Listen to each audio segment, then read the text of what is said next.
Buenas tardes a todos. Mi nombre es Abelardo Caballero, soy inmunólogo y profesor asociado del Hospital Regional Universitario de Málaga, junto con la doctora Asunción Sancho, jefa del Servicio de Nefrología del Hospital Dr. Peset. Os damos la más cordial bienvenida a esta sesión plenaria denominada Rechazo humoral en trasplante de órganos sólidos. ¿Cómo? ¿Cuándo?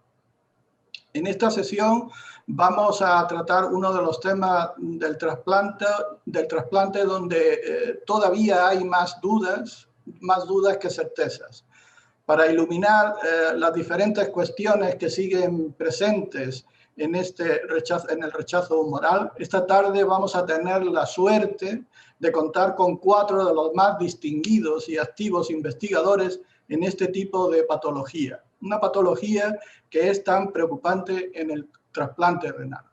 Vamos a contar con Peter Nickerson, profesor de Medicina Interna e Inmunología, además de vicedecano de investigación en la Facultad de Ciencias de la Salud de la Universidad de Manitoba, y su programa de investigación se centra en los mecanismos subyacentes en el rechazo agudo y crónico, junto con el desarrollo de técnicas no invasivas para el diagnóstico de estos rechazos. Vamos a contar también con Marta Crespo. Yo creo que Marta Crespo no necesita presentación. Todos conocemos su trayectoria investigadora en relación con el rechazo humoral. Creo que probablemente sea una de las investigadoras con un conocimiento más amplio sobre este tema en nuestro país, y es un privilegio tenerla con nosotros esta tarde. Vamos a contar también con Dani Anglichó, profesor de nefrología en el Departamento de Nefrología y Trasplante Renal del Hospital Necker de París. Su investigación se ha centrado en la búsqueda de biomarcadores de diagnóstico de los receptores del trasplante renal. Y por último tendremos a Marten Nassens, director clínico de la Unidad de Nefrología del Trasplante Renal del Hospital Universitario de Lovaina. Su programa de investigación se centra especialmente en la histología del aloinjerto renal y el rechazo mediado por anticuerpos. Con este equipo de ponentes, al final de la sesión, seguro que terminaremos con más certezas que dudas.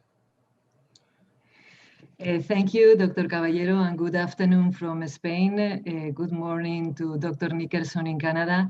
It's a great pleasure for us to participate in this interesting session with the speakers of such high quality as all of you. So welcome to everybody. Now we are going to attend your presentations, and we encourage the audience to send us all their questions. If not, Dr. Caballero and I, we have prepared a lot last week. So let's begin with Dr. Nickerson's presentation. Again, I want to thank the organizers for the opportunity to come and share some of our data and thinking about humoral responses against HLA antigens. And I put up here a picture of Paul Terasaki and Kisselmeyer-Nielsen, who are really the fathers of HLA antibody analysis. Again, some financial disclosures. And I think many of you are very familiar, 50 years ago and more now, this paper came out that really made cross-matching the standard of care. If you had a positive CDC cross-match, it was associated with early graft loss. If your CDC cross-match was negative, most of these grafts were functioning. This really became then a contraindication to transplant and something that had to be done in front of every transplant before going to surgery. 35 years ago, Marvin Garavoy invented the flow cross match, again in LA, where we now, instead of using complement as the readout, we used a fluorochrome, and we looked for mean channel shifts on the cells, indicating the coding of these T cells or B cells with HLA donor-specific antibodies. And the advantage of this was that the CDC cross match would turn negative at a 1 and 2 dilution of most pooled positive serum.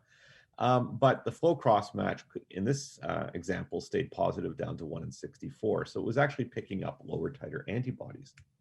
And then in the last 15 years, we've had the new technology being solid phase single antigen bead assays, where now the HLA molecules are purified and they're on the synthetic bead. And now we come in with our serum, the antibody binds, and we again use a fluorochrome readout detecting donor-specific antibodies that are binding these beads. And then we now talk about mean fluorescence intensity on these beads. And this has really given us an unprecedented ability to assign antibody specificity. But there are limitations to these assays. First, it's not a quantitative assay, although many people treat it as such. The reason I say that is because when we've taken 5 CTOT labs and we compared the results, MFIs between our labs, the coefficient of variation, even using the same lot, the same protocols, the same beads, we still had coefficient of variations that were greater than 20%. And the FDA requires a coefficient of variation less than 20% before it will give approval as a quantitative assay. So first and foremost, this is not a quantitative assay. In terms of what's a universal cutoff above which we can say that a bead may be positive, again, in our studies, we found on the class 1 molecules overall above 1400 MFI tended to have agreement about calling antibody specificity between our labs. And similarly for class 2, it was above 1400 MFI. But if you looked at the various loci, it could be as low as 1000 in the case of DQ versus 1500 in DR. Moreover, you can have false negatives. If you have shared epitopes, the antibody can be spread over many beads, which could result in an MFI being less than 1000 on all those beads, but it's actually there. You can similarly have a false positive, or what's been called a hot bead, if you have a denatured target and it's the antibody is binding something that is not real. High MFI does not quantify how much antibody is present. Here's 2 serum that both have MFIs in the neat serum of 1400 and 14,000 and 13,000. They were both against anti-HLA-A2, and when you titer them, you can see this one doesn't titer, whereas this one does, telling us that this serum had a higher amount of antibody in it as compared to this serum. And indeed, Anat Tambour's work with Chris Wiebe in this paper was showing that for all the various HLA loci, as you did the titer, you had a linear relationship in terms of MFI that would be lost once you hit around 10,000. And you can see that now you're saturating the beads once you're above 10,000 to be able to say how much antibody is present. Similarly, a low MFI does not mean that low levels of antibody are present. So here's an example of a B-cell flow cross-match that was strongly positive, and the only DSA was this DQ7 with an MFI of 800. And here's the bead here. So what do we know? We know that in vitro, you can get complement activation when an antibody binds to the bead just with endogenous complement.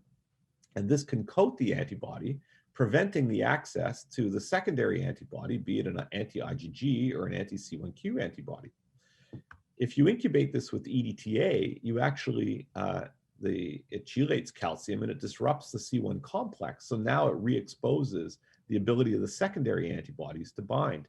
And in our illustration here, after EDTA treatment, now the DQ MFI bead is at 15,000.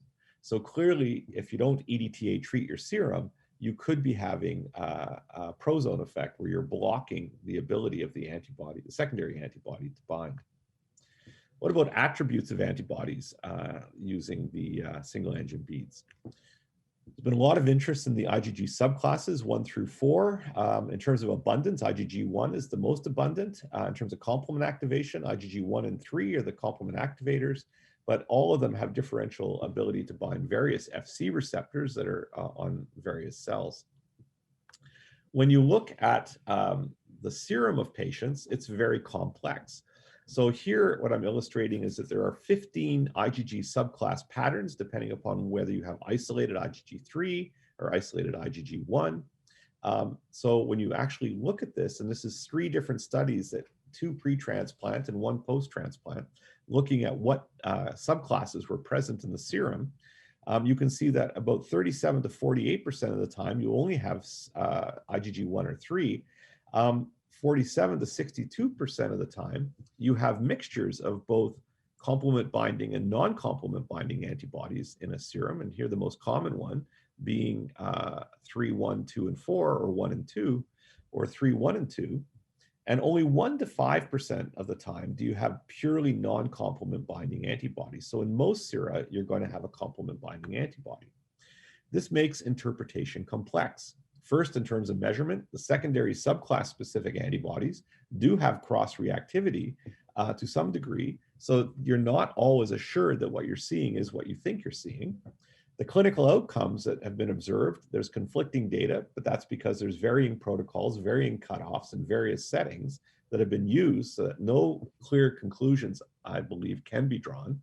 And in terms of biology, there is a dynamic evolution of DSA subclasses after stimulation. This is the classic class switching. And if you think about it, an IgG 2 and 4, when it's present with an IgG 1 and 3, they may actually be synergistic in activating complement if the 2 and 4s versus the 1 and 3s are targeting different epitopes.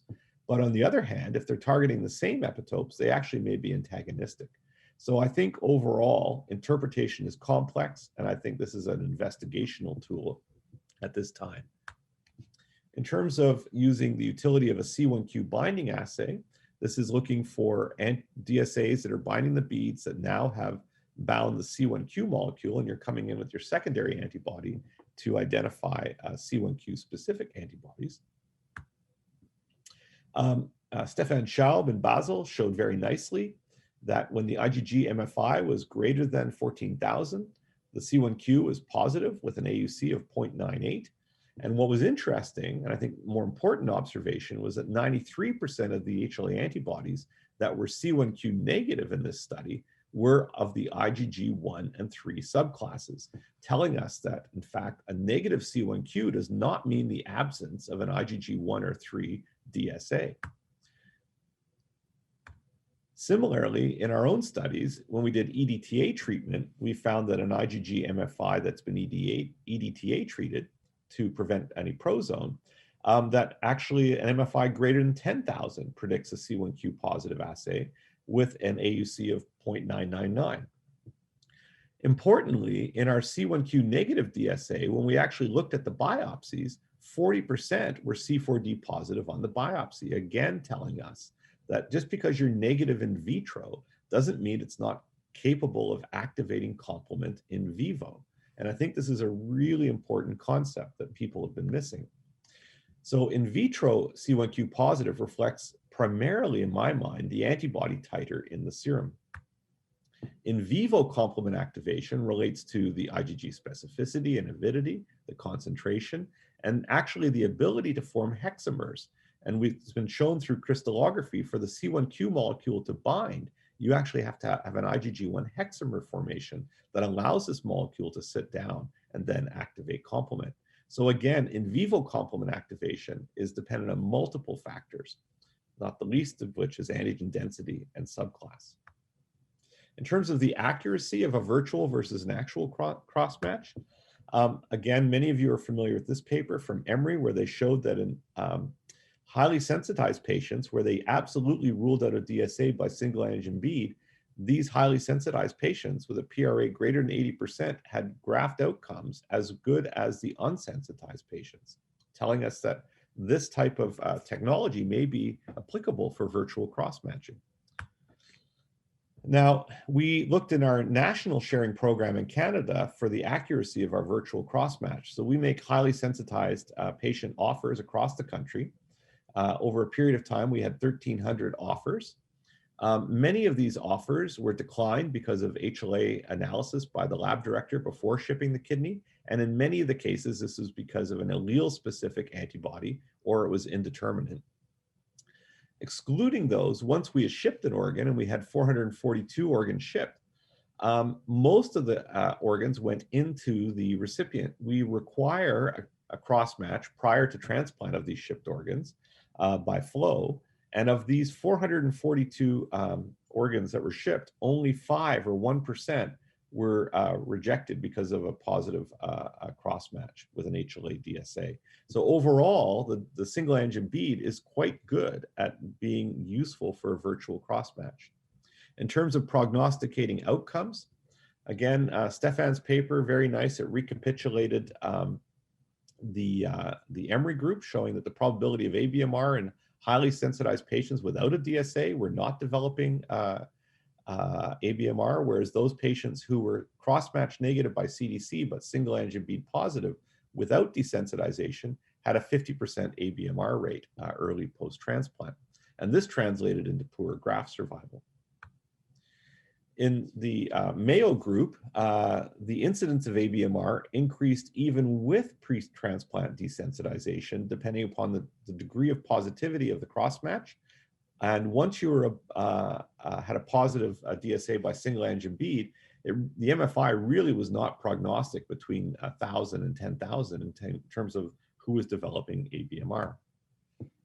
In terms of risk for transplant glomerulopathy, again, it didn't matter how strong your cross-match was. Once you were positive, most of these grafts in the Mayo group with desensitization were developing TG, and it really didn't matter what your MFI was on the single-angin bead. There was a progression towards TG. In terms of risk for graft loss, this was a nice multi-center study looking at living donors, comparing single-angin bead negative that were deemed compatible versus single-angin bead positive with a flow negative. Slight increase in the rate of graft loss, but it did not reach significance. When it was flow positive, CDC negative, clearly an increased hazard of graft loss, and certainly with a CDC positive, there was an increased risk of graft loss. And I should say all these grafts were undergoing desensitization. In a systematic review and meta-analysis where you had flow cross-match negative, single-angin bead positive, overall, the hazard was an increased risk for ABMR and an increased risk for graft loss. So what I would say is any antibody is putting you at risk. The other feature that's really important is, do these antibodies that are there pre-transplant persist? And certainly this, again, nice study from Leuven showed that those patients who had persistent DSA had poor graft outcomes as compared to those that resolved their DSA. They looked like the DSA negatives. And in particular, what was important was the class 2 DSAs, and especially the DQs that had MFIs greater than 1,400. There's been data about whether C1q turning positive or persisting after treating rejection was indicative of poor outcomes. And again, Carmen's group nicely showed that a C1q that stayed positive after treatment or became positive after treatment had poor outcomes. I think the question is this just reflecting the titer of the antibody as opposed to being unique to the C1q specifically? And then the final point I want to make is that there are differential outcomes for these single-angin DSAs. If you have a memory-associated ABMR versus a de novo DSA-associated ABMR, first, the memory ones are equally split between class 1 and class 2, whereas the de novo are predominantly class 2. The memories have a better outcome overall than the de novo DSAs that are detected by single-angin bead. They occur later, they have more mixed rejections, and they have more CG developing. This was also shown by the group in Paris, where they compared memory versus de novo. And again, what they were seeing was the dominance of class 2 in the de novo, and they were also seeing a lot of mixed rejections with I and T in these graphs. So to summarize, I just want to say that the whole STAR working group, which has been looking at the sensitization and transplant and the assessment of risk, this was our table that we developed in 2017, where we were saying that as you went from CDC to flow cross-match to single antigen bead, this could all identify DSA and would identify risk levels of risk for memory, but even sensitization histories could put you at some risk for latent memory. And then, as we'll talk about later, the molecular mismatch can give you the risk assessment for primary alloimmunity. So I think we've come a long way, but I think, and the single antigen bead has really been what has driven our ability to get better and better at risk assessment pre-transplant and for monitoring our patients post-transplant for risk of antibody-mediated rejection. And with that, again, I'll just acknowledge our collaborators, Chris Wiebe and former student Stefan Schaub, who's now back in Basel. Thank you very much.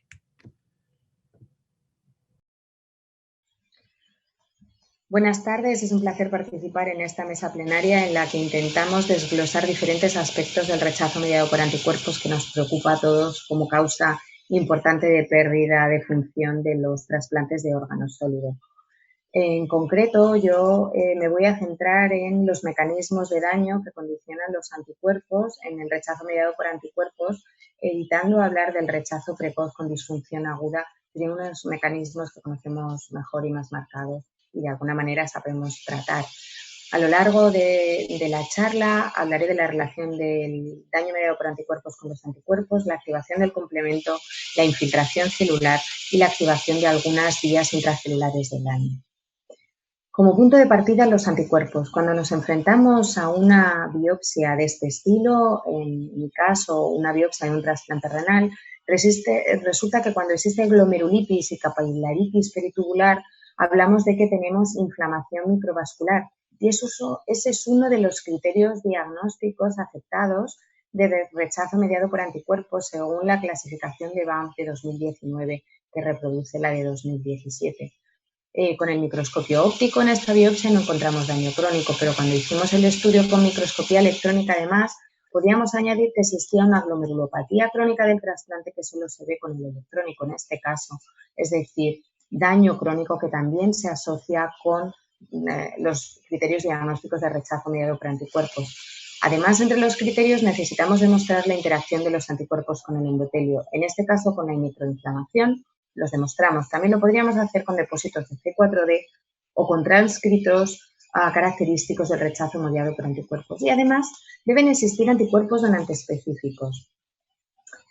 En nuestra cohorte revisamos en un grupo de 118 individuos trasplantados si en todos los casos en los que teníamos daño mediado por anticuerpos éramos capaces de detectar anticuerpos donantes específicos de tipo HLA.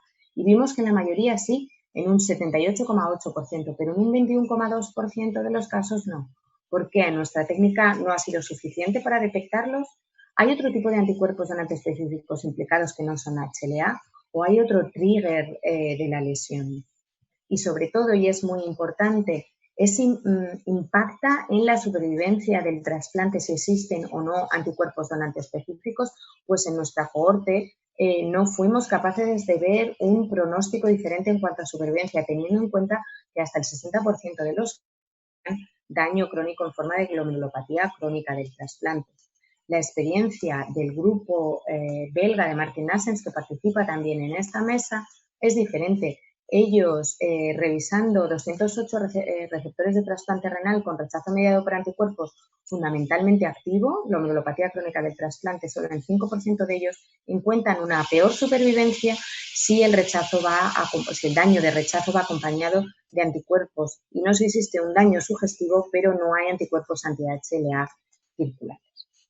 Con lo cual, es importante saber si cuando me encuentro frente a esta lesión en el injerto, tengo que hacer lo mismo existan o no existan anticuerpos, porque esta lesión o este fenotipo de lesión lo encuentro en diferentes pacientes. En este caso, 3 pacientes míos tienen ese tipo de lesión y 2 de ellos tienen anticuerpos en el momento de la biopsia y uno no los tiene.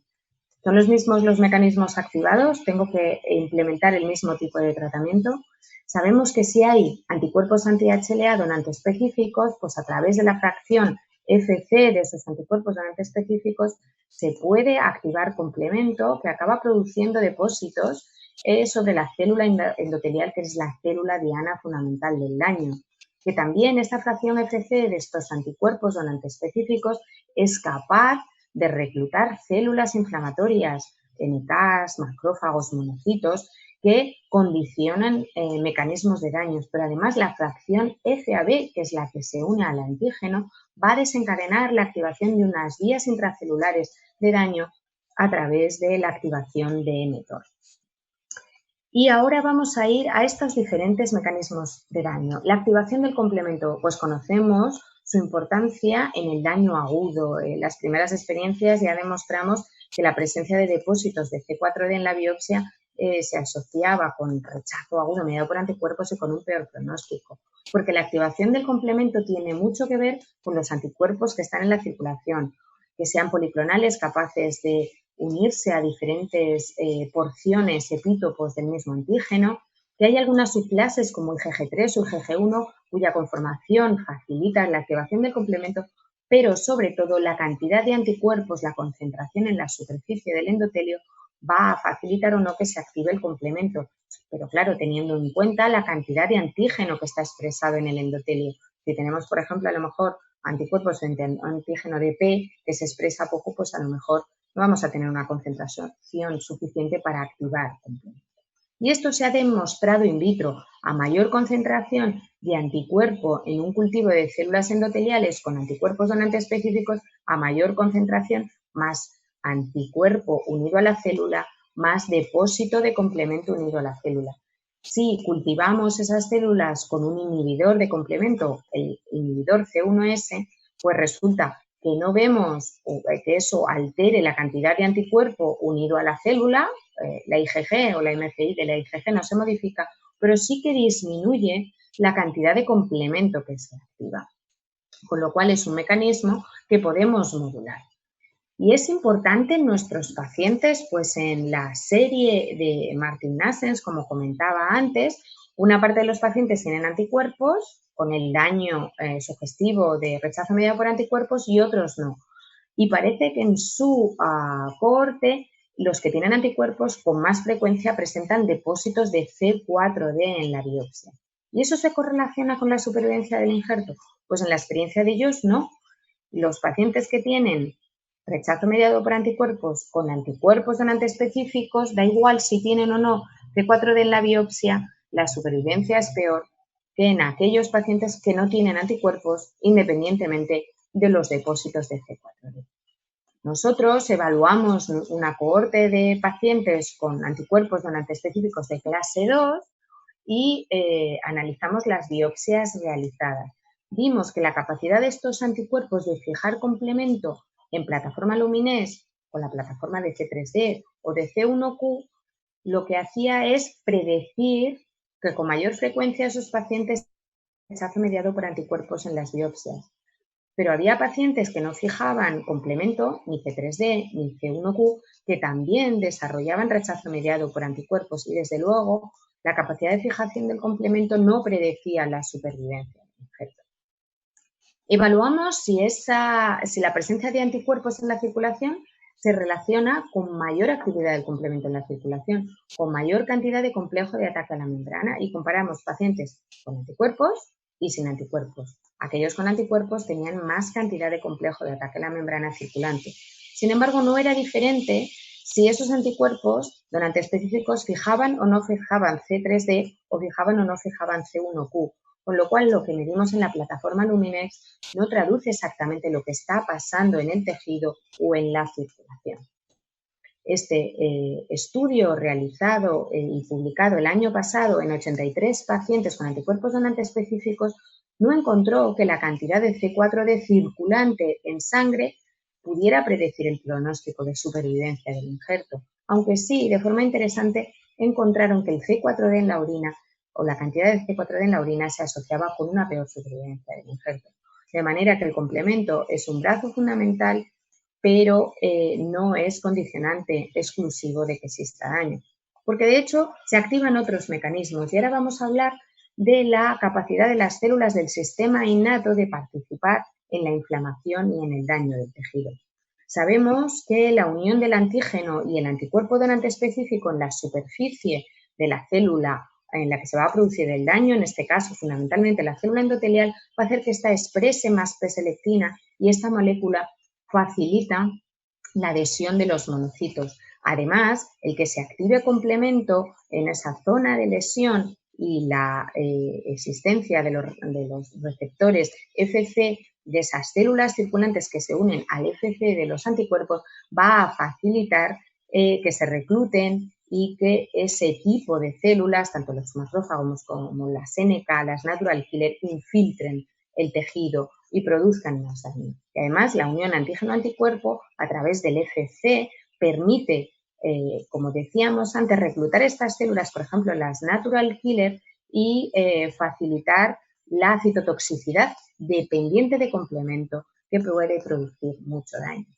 Y esto pues se ha demostrado in vitro, que la unión del antígeno y el anticuerpo con células endoteliales en cultivo, con una IgG2 donante específica, activa la expresión de P-selectina. Pero si en vez de una IgG2 donante específica, eso es una IgG1, se activa más la expresión de P-selectina y eso hace que se adhieran más monocitos al tejido y daño.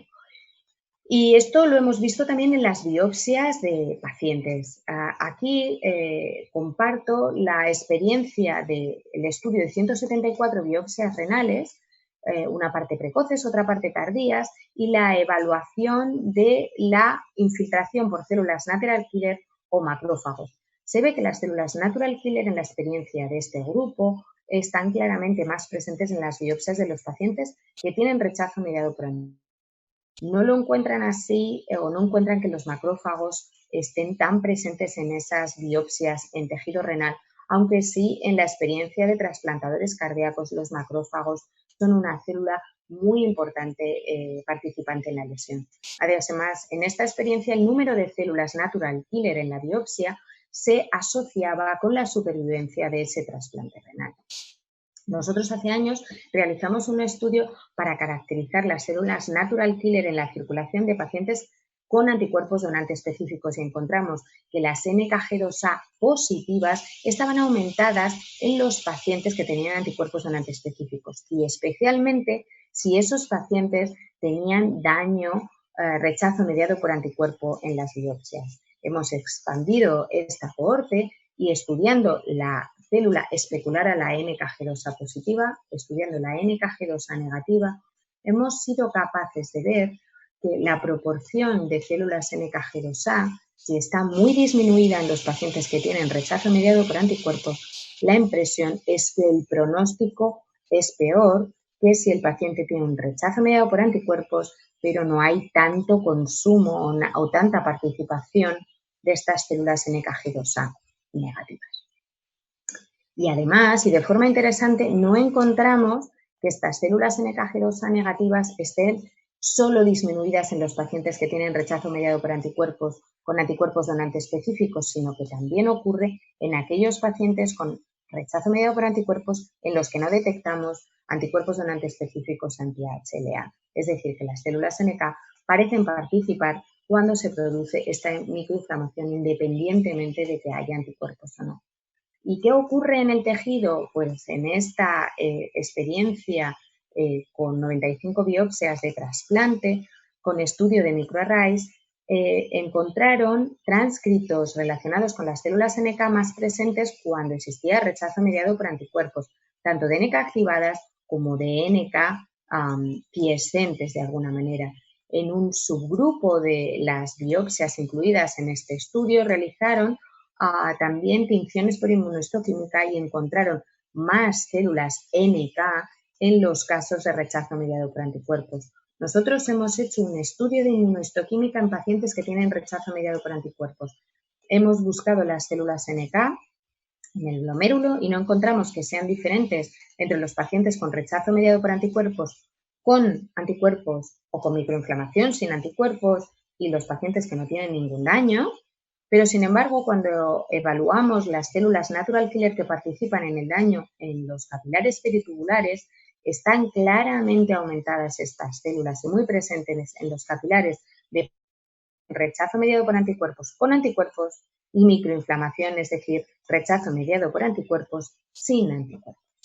Existen nuevas técnicas que nos van a permitir caracterizar este daño mejor, como estas células de inmunohistoquímica multiplex que nos permiten hacer colocalización, y este es un estudio publicado en 2019 que ya empieza a mostrar algunos hallazgos en el rechazo mediado por anticuerpos. Y para finalizar vamos a hablar de las vías intracelulares de daño. Pues gracias a los estudios del Grupo de Inmunología del Trasplante de UCLA, de Universidad de California en Los Ángeles, sabemos que la unión de anticuerpos donantes específicos a antígenos HLA de clase 1 o de clase 2 es capaz de activar una serie de vías intracelulares que involucran a mTOR y a ER y que van a condicionar la proliferación de esas células, van a aumentar la supervivencia de las células y su migración, produciendo remodelación que puede producir, en el caso del trasplante renal, pues la glomerulopatía crónica del trasplante o la multilaminación en los capilares peritubulares. Y el grupo de Los Ángeles lo que hizo fue explorar esta activación de las vías intracelulares, buscando en biopsias de trasplantes cardíacos si la fosforilación de este tipo de proteínas que se fosforilan cuando se activa mTOR se podía corresponder con el diagnóstico de rechazo mediado por anticuerpos, y encontraron que en concreto la fosforilación de ese 6RP se corresponde o se correlaciona con la existencia de rechazo mediado por anticuerpos en trasplante cardíaco. Nosotros hemos aplicado este estudio a biopsias de trasplante renal. Hemos hecho tinciones para detectar la fosforilación de estas proteínas o estas proteínas fosforiladas en el tejido, y también hemos encontrado que no solo C4D, que ya es conocido y que es prevalente con cierta frecuencia en pacientes con rechazo mediado por anticuerpos, sino que esta proteína, la fosforilación de esta proteína realmente es muy prevalente en los pacientes que tienen rechazo mediado por anticuerpos. Y además, esto es diferente si tienen rechazo mediado por anticuerpos con anticuerpos donantes específicos. Es muy frecuente, 27 de los 31 casos, pero es mucho menos frecuente si no existen anticuerpos anti-HLA donante específicos, solo en 7 de los 16 casos, lo cual tiene lógica porque cuando hay anticuerpos anti-HLA donante específicos se debe activar esa vía, pero si no, no debe de activarse. En conclusión, pues resulta que el daño que observamos en las lesiones histológicas de microinflamación con o sin cronicidad, pues puede ser debido al complemento, y esto pues es frecuente o relativamente frecuente si existen anticuerpos donantes específicos, y no está muy claro si en los pacientes que no tienen anticuerpos donantes específicos eso es así. La participación del sistema innato, por lo que hemos podido ver, es importante tanto si existen anticuerpos anti-HLA donante específicos como si no, y la activación de vías intracelulares de daño pues parece ligado fundamentalmente a la existencia de anticuerpos donantes específicos anti-HLA y no al daño mediado por anticuerpos en los que no demostramos este tipo de anticuerpos. Con lo cual lo que debemos es buscar herramientas que nos permitan interferir estos mecanismos activados tanto en unos casos como en otros. Y quiero dar las gracias a todo el servicio de nefrología del Hospital del Mar porque nos permite tratar a todos estos pacientes y continuar aprendiendo, y también a los participantes de los grupos de investigación, algunos de los que están en esta foto o en esta otra, y bueno, homenajear a todos mis compañeros porque, bueno, pues porque vivimos todos en estas circunstancias tan difíciles que hacen que sigamos investigando y trabajando, pero pues muchas veces por vía telemática o la mayor parte de las veces. Muchas gracias por su atención. Hello, everyone. I'm Daniel Glisho. I'm very happy to share with you, as part of this e-Congress, new aspects about non-HLA antibodies in solid organ transplantation. So as a nephrologist, of course, I will focus my talk on kidney transplantation. As you know, as an introduction, you are all familiar with characteristics, clinical and biological characteristics that lead to the diagnosis of ABMR, but you also know from this always refining classification that a number of patients do have the histology of ABMR, but do not have a circulating anti-HLA DSA at time of biopsy. And then this appears progressively to be a significant issue faced to those biopsy with macrovascular inflammation without HLA DSA. And you can see here from recently published data that a lot of patients with MV high do not have HLA DSA at time of biopsy. This is the case to 40 to 60% of patients, both in the Leuven experience in the Barcelona experience and in the Lyon experience as well. So among other mechanisms, of course, hypothesis of non-HLA antibodies emerge as a possible way to induce this kind of histological injury. So what do we know about non-HLA antibodies? I think we can probably summarize the different types of non-HLA antibodies into two main mechanisms and two main types of non-HLA antibodies. It is one of the point that is emerging is that injury-derived tissue specific autoantigens may trigger the production of autoimmune response and then non-HLA autoantibodies in some circumstances. And another way to produce non-HLA antibodies is actually to mount an alloimmune response to minor histocompatibility antigens, and a lot of recently published data actually confirm this hypothesis that minor mismatches between the genome from the donor and the genome from the recipient can trigger alloimmune response to non-HLA antigens. And you all know probably this this paper that came out from the literature during the past 24 months, showing that studying the mismatches between donor and recipients can lead to post-transplant prognostic. And this is an example, one of these nice studies from a consortium by Reinhard Oberbauer, showing that more than 400 donor and recipient pairs were analyzed in this study. Genome-wide analysis was done, and using a sophisticated pipeline, they defined the non-synonymous single nucleotide polymorphism between donor and recipients.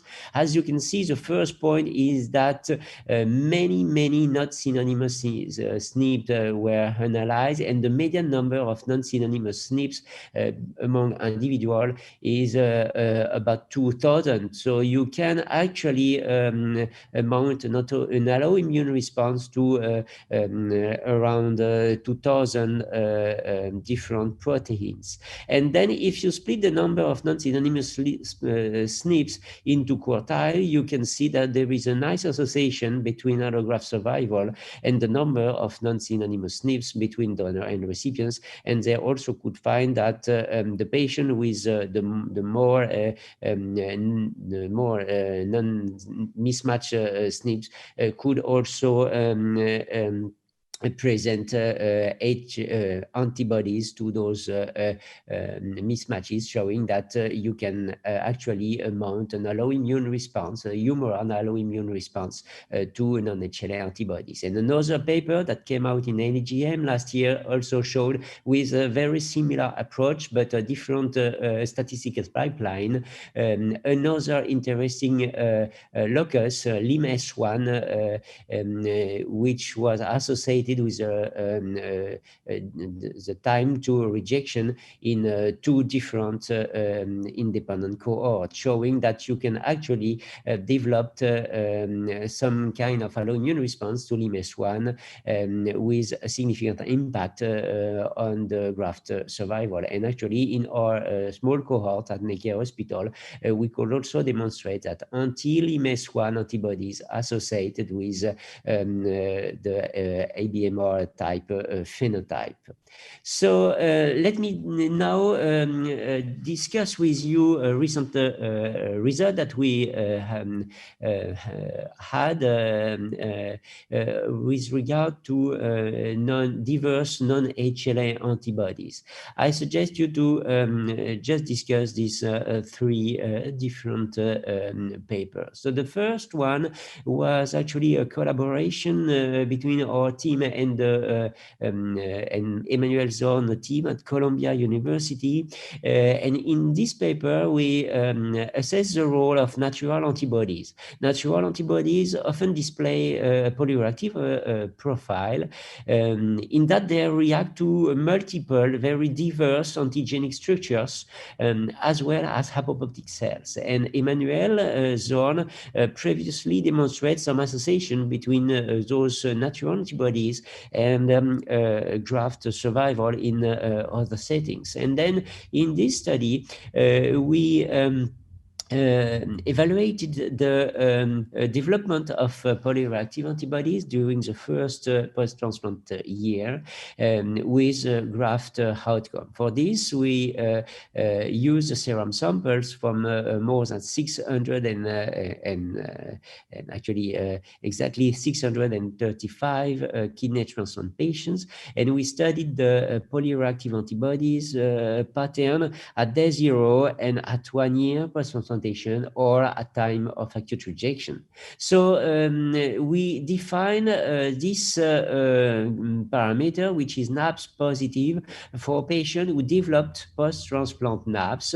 I mean patients who present a 50% increase in their reactivity to a given antigen. So we could define those patients with an increase in their NAbs during the first post-transplant year and those without. And as you can see by this univariate analysis, the Kaplan-Meier curve showed highly different graft survival with a worse graft survival in patients with an increase in their NAbs during the first post-transplant year. And if you go back to the biopsy at 1 year post-transplantation, you can see that the patient with an increase in their NAbs had actually a higher level of microcirculation inflammation in their graft, including not only G and PTC, but also CG and C40 deposition. So now, if you split the same curves, but also by DSA status, you have 4 different populations, and you can see that the better outcome is provided by the patient without NAbs and without HLA-DSA, and the worst graft survival in patients with the double positivity for NAbs and HLA-DSA. And if you come back to their biopsy at 1 year, again, you see an additive effect between NAbs and DSA. And what is interesting is those 2 first groups here, showing that even in patients without HLA-DSA, the presence of NAbs associated with microvascular inflammation at 1 year, suggesting that these polyreactive antibodies, independent of DSA, HLA-DSA, associated with histological pattern of ABMR.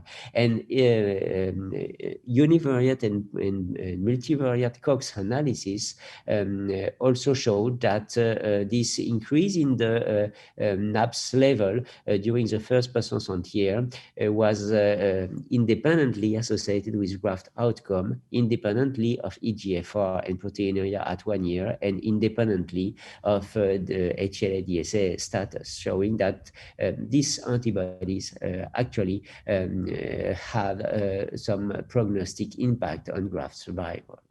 In this second analysis, which was published last year in JASN, we tried to identify very specific cases of patients who developed some kind of ABMR during the first months post-transplantation, but in the absence of HLA-DSA. So we asked all of our colleagues from France and Belgium also, and included all patients who present during the first 3 months post-transplantation an acute dysfunction or a delayed graft function with a biopsy showing a significant microvascular inflammation defined by G plus PTC greater or equal to 3 during the first 3 months, and in the absence of HLA-DSA as assessed by the Luminex single antigen assay. And then we ask those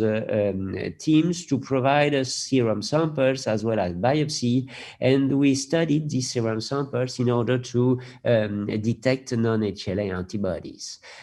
First of all, we could identify 38 cases of biopsies with a strong microvascular inflammation, G plus PTC score of around 4.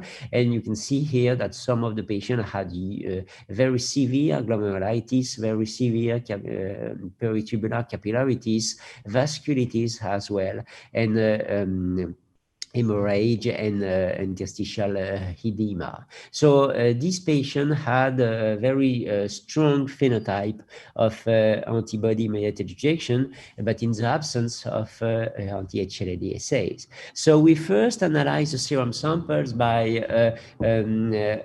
gene candidate approach using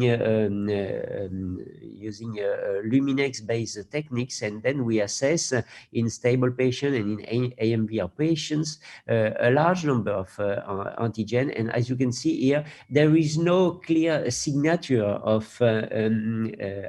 antibody specificity in patients who present this kind of severe vascular rejection. So we moved to another approach, and considering that actually the main target cell in this condition is probably the microvascular endothelial cells, we came back to the literature and identified this cell line, the CJENC cells, for conditionally immortalized human glomerular endothelial cells, which have been published about a decade ago by a team from UK. And this particular cell is actually a highly conserved endothelial cell, which express a large number of endothelial specific genes. And then we use this particular cell to develop some kind of endothelial cross match. We incubated serum samples from healthy donors and from patients with this acute vascular rejection, and then try to identify IgG that stick to these endothelial cells. And our surprise was that all of these patients with acute microvascular rejection actually had IgG antibodies targeting these endothelial cells. So this seroreactivity against the TJENC cell was significantly increased in serum sample from patients with acute microvascular rejection. You can see here some examples of those patients with the serum at day 0 of transplantation and the serum at rejection, and you can clearly see that the non-HLA antibodies were actually preformed antibodies present at the time of transplantation and were associated with early acute vascular rejection. And in some patients, a relatively strong titer was observed. You can see here in this dilution assay, showing that this particular patient has a clear signal up to a huge dilution of this serum. One of the striking results that we observed is that we actually found this IgG seropositivity of all the patients when using the microvascular endothelial cell, CJENC, as the target cell. But if you replace this microvascular endothelial cell by a macrovascular endothelial cell coming from aorta, you see nothing. So it means that the circulating IgG of this patient actually targets specific endothelial protein present in the microcirculation and not in the macrovascular wall.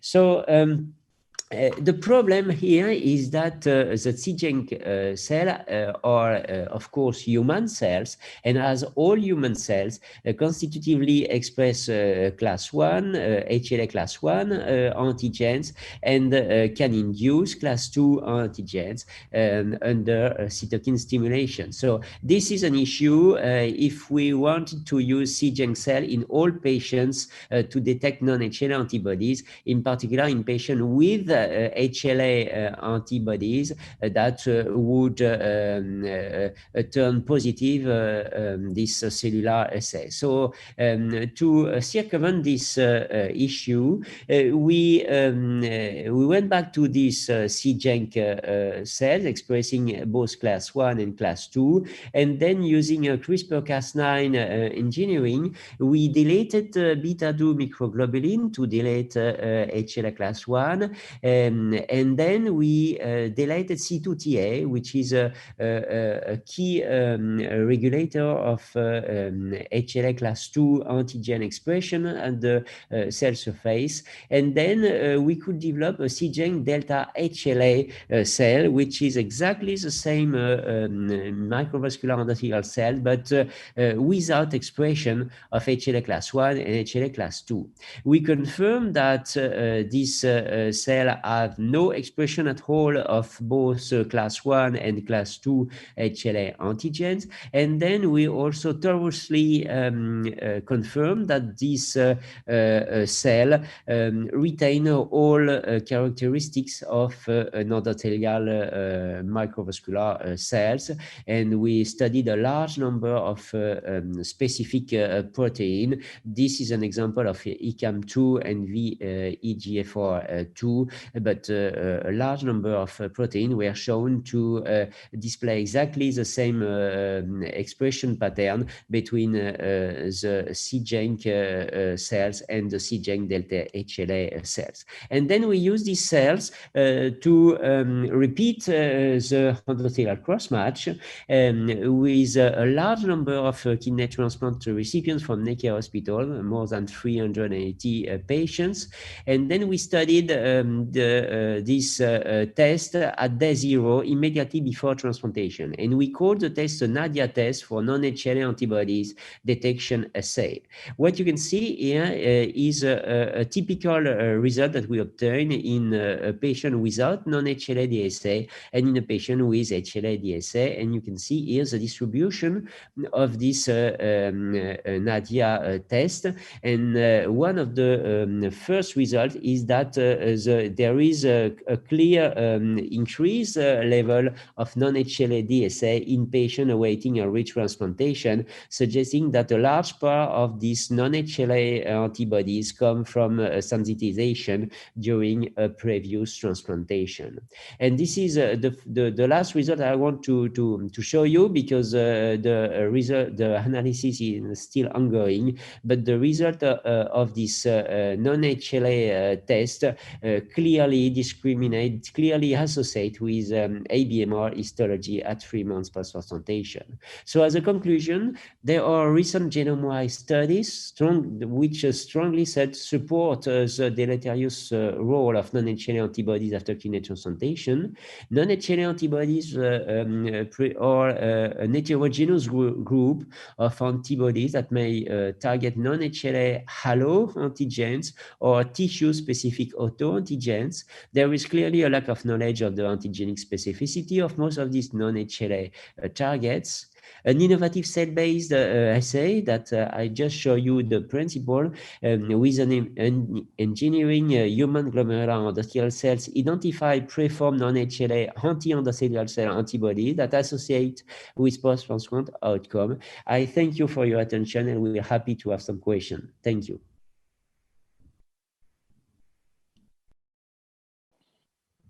Muy buenos días a todos. I am Maarten Nassens. I'm a nephrologist in Leuven, and I'm extremely honored to be able to present at the Sociedad Española de Trasplante. I'm very sorry to do this in a virtual session, but I really hope that one day I will be able to come to Spain to present these data and to discuss with you in a live format. So the question that was asked to me is, can you discuss the non-invasive diagnostics for antibody-mediated rejection after transplantation? And it should be clear that in the rest of my presentation, I will try to convince you that we cannot evaluate the diagnosis of antibody-mediated rejection with non-invasive means. This is just not possible. The diagnosis, so the positive confirmation of the disease of antibody-mediated rejection is done on kidney transplant biopsies, so non-invasive procedures where we take a tissue sample and we look to the microscope, and then in the histological picture that we get, we find the diagnosis of ABMR. How do we define that diagnosis? Well, it is clear that we should always rely on the international consensus for diagnosis of this disease. And this international consensus is made in the Banff system, which is a conference that we have every 2 years. The first mentioning of antibody-mediated rejection and also the first criteria for antibody-mediated rejection date already quite some time. And in 2001, for the first time, 3 different criteria for the diagnosis, which were all 3 required for the diagnosis, were put forward. And the first criterion was histological evidence of acute tissue injury, which are some specific lesions like glomerulitis, peritubular capillaritis, that are a hallmark of antibody-mediated rejection, together with the second criterion. And the second criterion is evidence of antibody-endothelium interaction.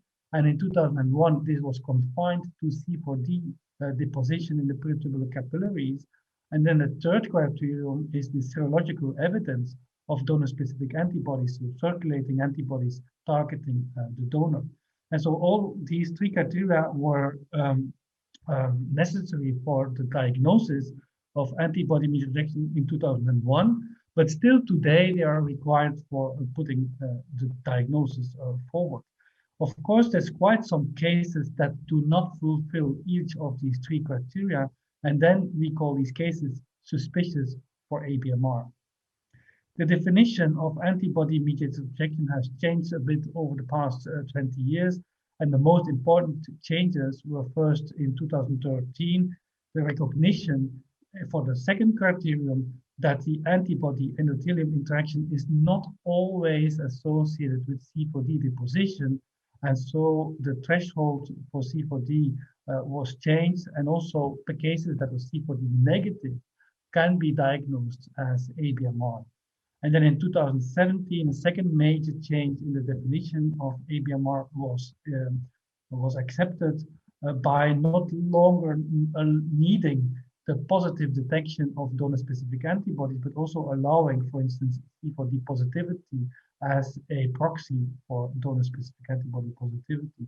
So there are some changes in the definition and the diagnosis of ABMR over the past 20 years. If we go even back longer, for instance, in the first Banff meeting, you can appreciate that the different types of rejection were very, very different than what we have now. So 30 years later, we do no longer speak about hyperacute and accelerated acute or chronic rejection. No, we have replaced these diagnosis by much more granular diagnosis like active ABMR, chronic active ABMR, chronic ABMR, C4D without rejection, C4D deposition without rejection. We also talk about borderline changes, TCMR, and now more and more chronic active TCMR. So this has heavily evolved over the past 3 decades.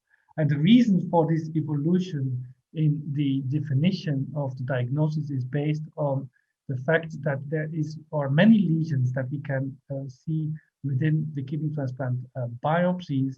Some lesions are quite specific for antibody-mediated rejection, and others are quite specific for T-cell mediated rejection. But we have a lot of lesions that are not that specific and that lead to very mixed phenotypes and difficult interpretation and dichotomization of the diagnosis. And so to go a little bit further in this, when we have the histological picture, the slides that we see with our eyes, we translate that into lesion scores. And so for each of these different lesions, we have a score from 0 to 3. And then we further lower the level of complexity in our final diagnosis by dichotomizing the histological picture in presence versus absence of ABMR, presence or absence of T-cell mediated rejection, which is of course not at all representative of the reality, which is very complex composite pictures of all different lesions in different grades. So the dichotomization of the Banff system leads to loss of information that is available in the kidney transplant biopsies. And this dichotomization, of course, also leads to a wobbly clinical histological classification of antibody-mediated rejection. And we have studied this problem recently on thousands of transplant biopsies, where we associated the different Banff classifications with the biopsies and looked at how does that change over time using the different Banff criteria for diagnosis of ABMR. And what you can see is that the patients that we called suspicious for ABMR, that were, for instance, C4D negative, sometimes went on to be positively diagnosed as full ABMR according to Banff 2013. This was a major change that was accepted in 2013, that C4D negative cases exist. And then if we then move to Banff 2017, you can see that there are cases that are DSA negative, but C4D positive, that was also now diagnosed positively as antibody-mediated rejection. And so it is clear for me that these shifts in the diagnostic criteria for ABMR all are the consequence of the fact that we want to dichotomize presence versus absence of disease, while the diseases are very heterogeneous. And for that, we really need to think about this heterogeneity and perhaps accept the heterogeneity in our clinical diagnosis. And for instance, quite recently, we have found out that we have quite some cases that fulfill the first two criteria for antibody-mediated rejection, but do not have at all any indication of antibodies. And so we have found that this entity is even more present in our population than the DSA positive cases with ABMR histology. And so we are working out what could be the causes, what could be the reasons. But the more you dig into this histological evaluation of kidney transplant biopsies, the more you detect that the heterogeneity should be embraced and not tried to be put into dichotomization. Of course, for diagnosis, this makes things sometimes a bit complex, which is the problem, of course, in clinical practice, and which is the topic of the presentation today. So next to the heterogeneity that we have in the histological picture of antibody-mediated rejection, there's also heterogeneity in the clinical presentation. On this slide, on the same thousands of biopsies performed in Leuven, we evaluated the prevalence of antibody-mediated rejection histology in the presence or absence of DSA. In indication biopsies, it's clear that when you have graft dysfunction with in a patient with donor-specific antibodies, that the chance is almost 50% that you detect at that time antibody-mediated rejection. Of course, much higher than patients that do not have donor-specific antibodies. But it is not always so that antibody-mediated rejection is diagnosed in indication biopsies at time of graft dysfunction. We also did quite a lot of protocol biopsies up to 5 years after transplantation. And what we noted there is that up to 40% of the protocol biopsies in patients with donor-specific antibodies, up to 40% of these biopsies show antibody-mediated rejection. And this indeed illustrates that not only the histological heterogeneity of the presentation of ABMR, but also the heterogeneity in the clinical presentation. Some cases present as clinical ABMR diagnosed on indication biopsies. Some cases are diagnosed only in protocol biopsies. We call them subclinical ABMR. And it should be clear that it's only by performing protocol biopsies that we are able to detect and diagnose this subclinical ABMR. Just looking at kidney function will not help in finding these cases. And so many centers that do not perform these protocol biopsies miss these entities of subclinical ABMR. And in my opinion, and also literature supports this is quite important, because you can see in the red lines that the subclinical ABMR is clearly associated with detrimental outcome of the patients and of their functioning kidneys, much different than subclinical TCMR, which does not seem to have that much impact on longer-term outcome. So the real question is then, how can we have better markers for ABMR than the current reliance on protocol biopsies? Can we use non-invasive testing for the diagnosis of ABMR? Well, as I said in the beginning, I don't think we can use the non-invasive testing using EGFR, proteinuria, or DSA for diagnosis. I think we have to replace this by the words estimation of disease probability.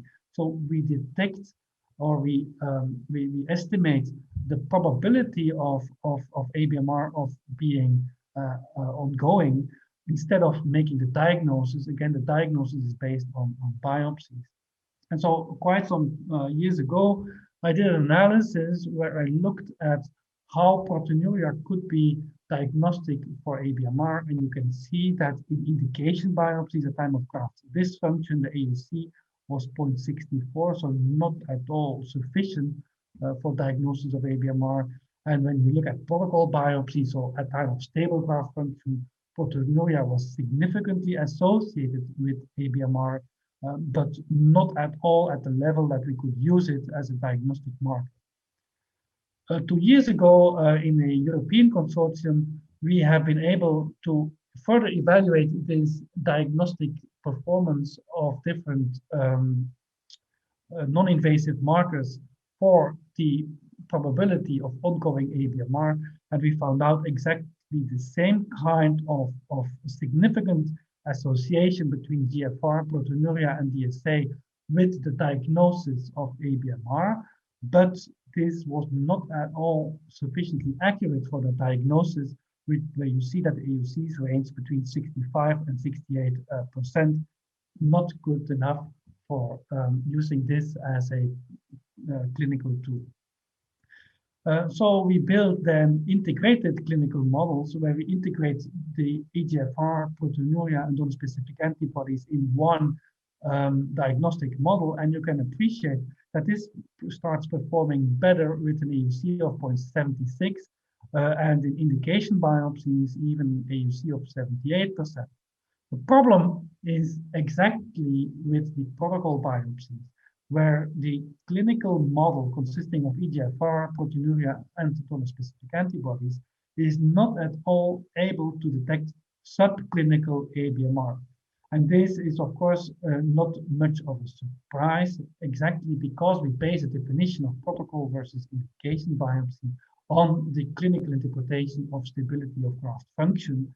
So the fact that then graft functional parameters do not contribute to the diagnosis of ABMR in protocol biopsies is inherent to its definition. So this means that we need novel non-invasive markers for primarily subclinical ABMR.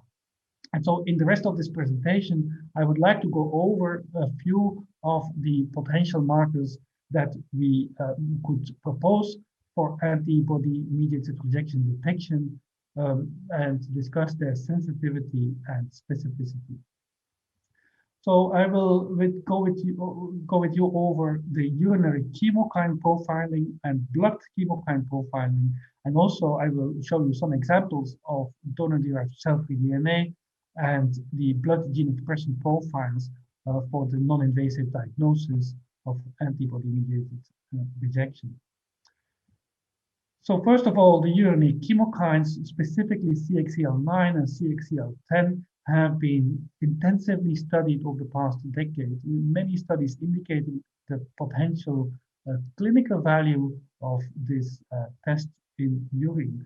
And you can appreciate that an optimized model, which is integrating clinical parameters like eGFR and proteinuria with the measurement of CXCL9 and CXCL10, and you can appreciate that this diagnostic accuracy is much better than the diagnostic accuracy of different clinical parameters separately, but also highly significantly better with an AUC of 0.85 compared to an integrated clinical model consisting of GFR, proteinuria, and DSA measurement. So adding CXCL9 and 10 to a clinical model seems to be working quite nicely in diagnosing any rejection. And this is quite important. This is not just a test for detection of ABMR. This is detecting any rejection, but not the borderline changes. We are now working on transferring this initially ELISA testing to a more high throughput and a more robust ELA platform for measurement of these urinary chemokines. And you can see that the diagnostic accuracy is quite nice, but that there is no difference in the accuracy for ABMR versus the accuracy for TCMR.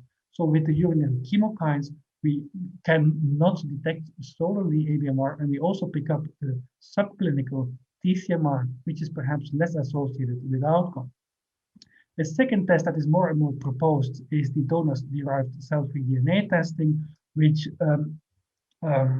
builds on the fact that injury in organs can lead to shedding of small fragments of DNA, and that with next-generation sequencing, we really can evaluate which of these DNA fragments come from the donor and which come from the recipient.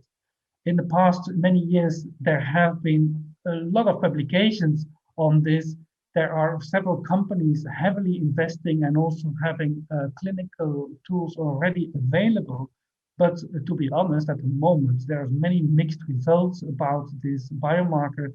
I don't know about the specificity, the sensitivity, how does it work for subclinical versus clinical rejection.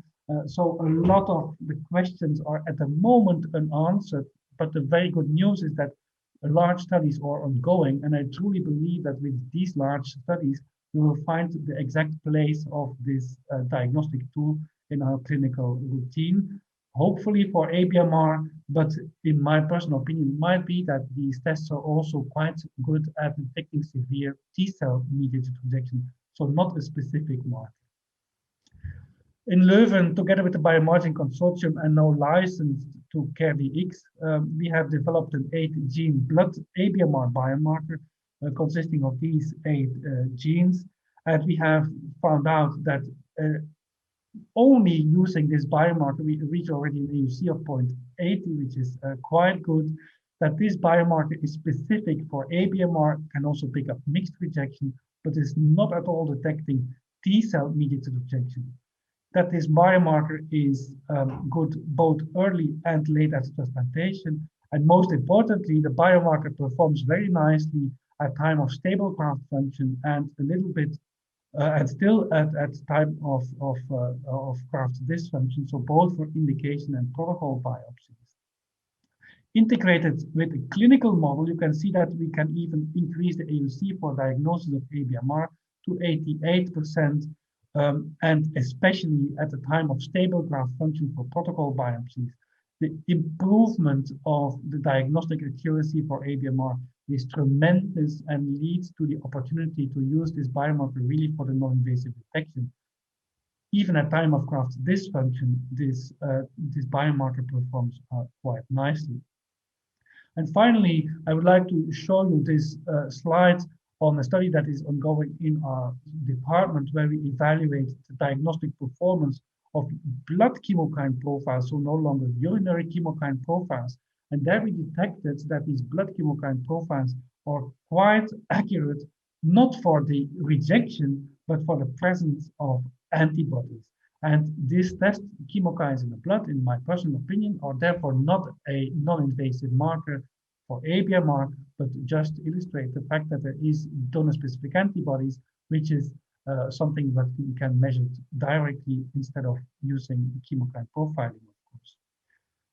And so this brings me to the last two slides of my presentation, where it should be clear that when we talk about potential biomarkers for a disease, that we need to be very careful in following all these steps of selection of the cases, locking of algorithms that we produce, testing the reproducibility of the algorithm, and then evaluate the diagnostic performance of a new biomarker in comparison to the current clinical models that we might already have. And then finally, and most importantly, the question is then, how can we use these biomarkers in clinical practice? What is the context of use of these biomarkers? And for non-invasive biomarkers of rejection after transplantation, it is clear that their place is in the estimation of the disease probability. What is the chance that the disease is ongoing? And typically, for instance, for ABMR, we want to test that in patients that have donor-specific antibodies. It's in these patients that we can positively diagnose ABMR, and that we also have a chance that we pick up ABMR early by, for instance, using the 8 gene marker, likely also donor-derived cell-free DNA, but always integrated in clinical models, making use of also information that we get from the kidney function proteinuria.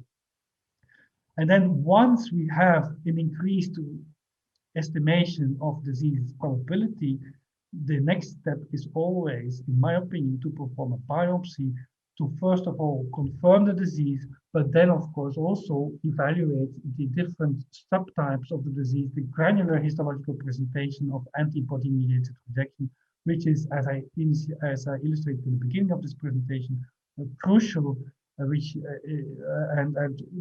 heterogeneity needs to be evaluated and will never be evaluated using non-invasive markers. And so this biopsy performance is crucial for the diagnosis, while the non-invasive markers for ABMR illustrate the disease probability.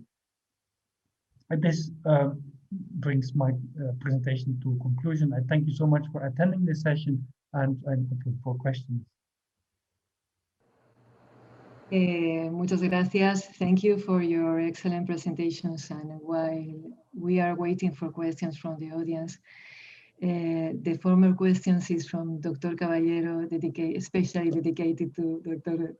Marta Crespo and Dr. Caballero. Okay. Gracias, thank you very much. Yo quería hacer la primera pregunta, Marta. En primer lugar, felicitarte por tu magistral presentación.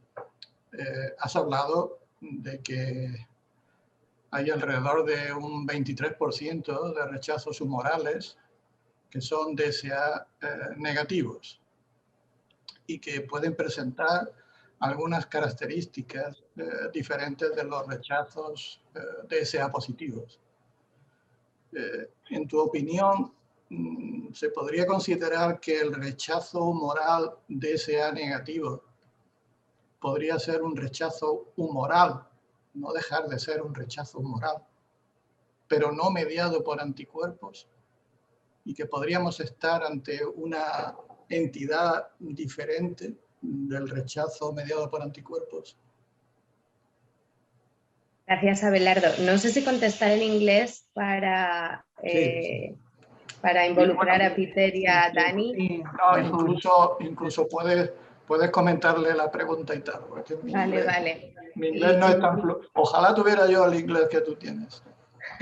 Y Martín creo que nos dijo que a lo mejor se conectaba, estaba de guardia, me parece que lo iba a intentar.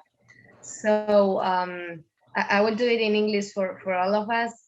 I think Danny catch part of it, and Peter, I don't know if you catch part of the question, but Abelardo was asking about the ABMR-like phenotype without HLA-DSA.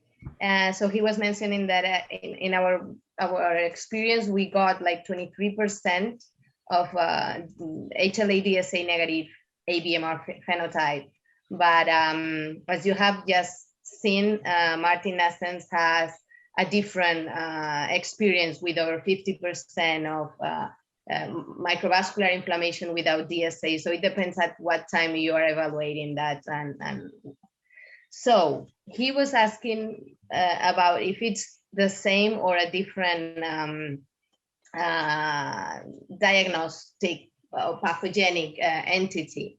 And I am not sure, really. I think that the HLA-DSA negative microvascular inflammation probably is an heterogeneous entity. So in our experience, and I didn't share those data because it was not my talk here, but most of those patients in our experience, those patients did not have non-HLA antibodies when we measure MIK, AT1R, endothelial, when we did cell cross matches with aortic endothelial cells.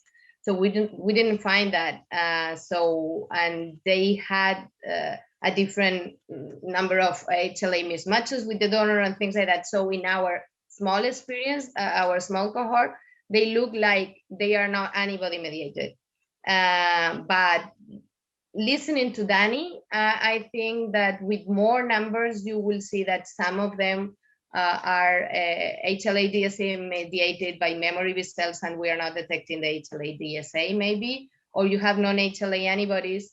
But I believe there is a small portion that is not antibody mediated. That's what I believe. And I think there is a trigger that we don't know yet. But that's a feeling from the literature and what we are seeing. Probably Peter and Danny can speak about that more. So I can maybe make a comment. I really enjoyed all the talks, and Danny, I think it's going to be really interesting to see what targets you're identifying. But we went back and looked in our cohort of about 800 patients. We have 25 cases where we have microvascular inflammation, where there's absolutely no contamination with T-cell mediated rejection. And most of these cases are C4D negative. Majority are occurring, 16 out of the 25 were occurring in the first 6 months, 9 out of 25 after 6 months. And we're now starting to look at what else it's correlating with. We also have done the non-HLA panels, and I have to say nothing stands out. But the problem, of course, is there may be a case of one in one non-HLA target, and in another case, a different non-HLA target. And I don't think we're likely to find a common target across all of these non-HLA cases. And what struck me from Martin's paper was the high frequency, but also the fact that the outcomes in these patients were actually not bad. They were much better than the patients with the DSA. So I think we are probably dealing with a heterogeneous population, and I'm not really certain what it is, but I think the type of work that Danny's doing is maybe going to give us some insight. Yes, maybe I can make another comment. I fully agree with what has been said by Marta and you. Definitely, I think we are faced to many different probably cellular mechanisms. And in addition to the humoral hypothesis, there is also this new entity that Olivier Tona just published about NK cell mediated missing self, which is another mechanism by which microvascular inflammation may arise in the biopsy. It is probably interesting to see that depending the delay post-transplantation, the phenotypes, but also the mechanisms may be different. And in one of the paper I mentioned, we assess non-HLA antibodies in the very beginning of the transplantation, early after transplantation. In the missing self hypothesis, Olivier studied late ABMR, late and chronic ABMR. So I think we are faced to many different mechanisms. Of course, none of them is exclusive from the other. So probably this may explain why not only the diagnosis is difficult, but also prognostication at time of biopsy is always an issue. And as you just said, Peter, a number of these MVI positive DSA negative cases seems to have a relatively good prognosis. This is quite strange, maybe, but clearly all MVI are not the same. And at that time, I think it's really difficult to address the different mechanisms. Okay. If I can make a commentary, what do you think when the histological features of antibody-mediated rejection appears in the first week after transplantation in patients with a very high lesion secondary to ischemia reperfusion injury? Because we have seen this, you can't find the DSA, and we know, as Marta has said in his speech, that endothelial cells are capable of make different types of, or activate different types of alloimmune response. What happened with this? In which type of category of bound we can put these grafts? Yeah, I have to say we've seen a couple of these cases as well, where especially with the DGF, we've seen this kind of histology. But again, that makes me even more suspicious of what Danny was talking about, the missing, the non-self. And that would be where I would expect NK type mechanisms through recognition of the absence of self to trigger off some microvascular inflammation. So I think this is a really interesting area to explore. In specifically this type of a pathway. And do we have the way to know the degree of the activation of the cellular endothelial cell, excuse me? Danny could be. Actually, it's difficult to answer the question because we don't have any good tool to assess the level of injury instead of the increased serum creatinine. But this is, of course, a non-specific markers of graft injury. But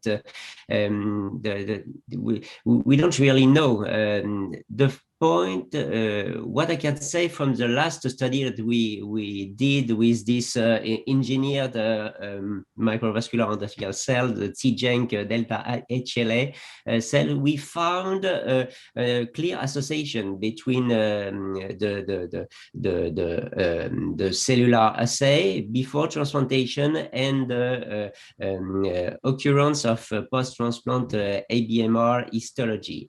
But in some of these patients, there is no decreased serum serum creatinine, increased serum creatinine, sorry. So it means that some of these patients have subclinical microvascular injury, maybe due to those non-HLA bodies, and probably in that case we have the histological pattern but no graft dysfunction, suggesting that the level of endothelial injury may be relatively light in that case, in opposition to high-level anti-HLA antibodies with C4d positivity and so on. In addition, the case of microvascular inflammation without HLA antibodies often do not have C4d deposition, suggesting that the complement activation does not play a significant role in these particular types of antibody-mediated injury due to non-HLA antibodies. Okay, thank you. And I would like you, listening to you, I'm sure that in a few months or in a few time, we can see changes in the BAMF classification, but humoral response is very complex. And our treatment, when we have an acute antibody-mediated reaction, is always the same. It's a very simple treatment. How can we, any clue to make the things better, or we need more studies to, in this sense, because all the DSA are not the same worst prognosis on graft survival. What happened here? Or what can we do?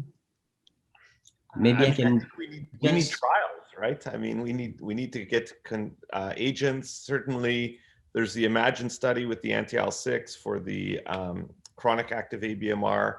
Others have been using tocilizumab as an anti-IL-6 receptor monoclonal.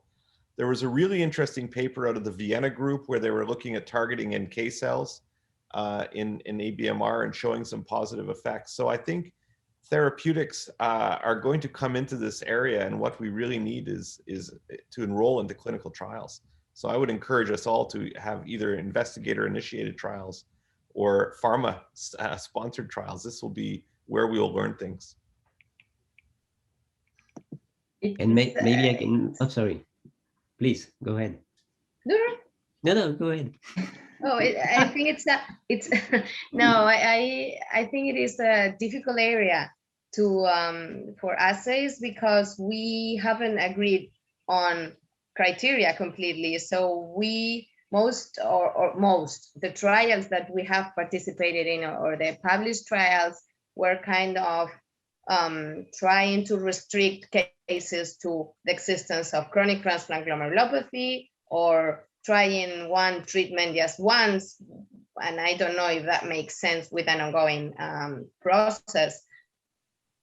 So regarding investigator trials, it looks quite difficult because it's, I mean, it's difficult to find the people meeting all the criteria, and so investing there is a challenge. So either we agree on being wider and accept microvascular inflammation without DSA and going for the inflammation pathway, or we want to treat the antibodies, so we have to decide something. That's my feeling. Danny, to you. Yes, maybe a last comment.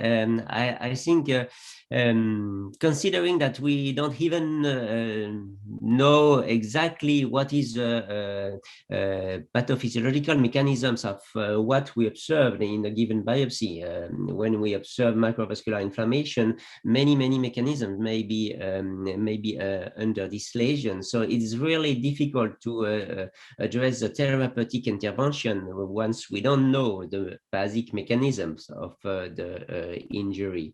And at that time, I think we need to develop new assays to try to assess these different mechanisms of injury. And once we can address if the injury is mainly due to antibodies or mainly due to a cell-mediated injury, well, at that time we will be able to generate, I think, a pathophysiological-based therapeutic intervention for those patients. And at that time, and we addressed this as part of the European consortium that we had a few years ago, the Biomargin Consortium, we studied the molecular microscopes in a patient with ABMR associated with HLA-DSA and patient with MVI without HLA-DSA, and the results were exactly the same.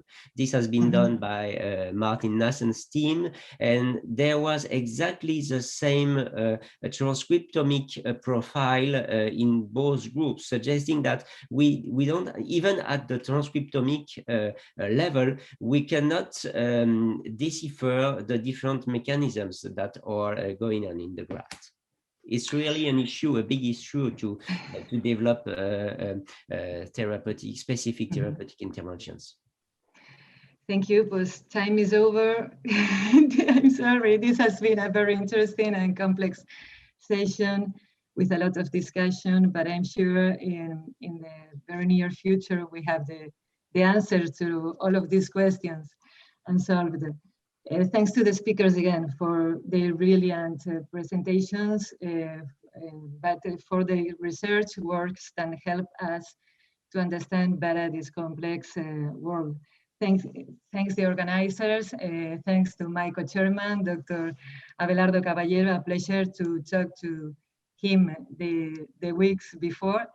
And thanks to the audience. Take care of you, and we hope to see you again in person next time. Bye. Thank you. Gracias. Bye. Gracias. Ciao.